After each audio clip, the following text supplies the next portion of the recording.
Welcome to Man Does Tech, where I solve the problems you didn't even know you had. In this video, I will explain how to play the Super Mario Bros. Theme on your saxophone. First, ensure your instrument is properly assembled, with the reed and ligature securely in place.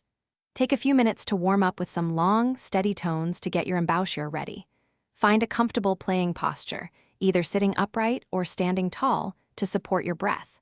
Finally, listen to the iconic main theme a few times to internalize its cheerful melody. Now, let's tackle the main melody. Start by breaking the theme into smaller, more manageable phrases, perhaps 2 to 4 measures at a time. Focus on playing each segment very slowly, ensuring every note is clear and in tune. If you are unsure of a fingering, consult a basic saxophone fingering chart.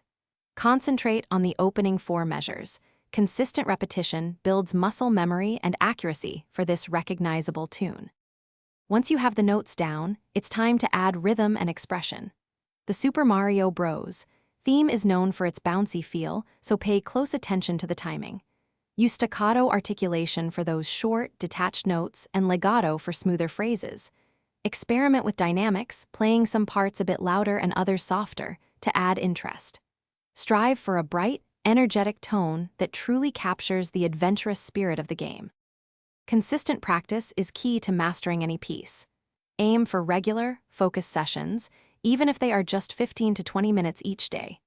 Incorporate a metronome to help you maintain a steady tempo and improve your rhythmic accuracy. Consider recording yourself playing. Listening back can highlight areas needing more attention.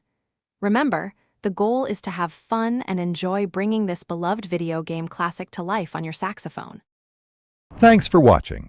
If you found this helpful, don't forget to like and subscribe.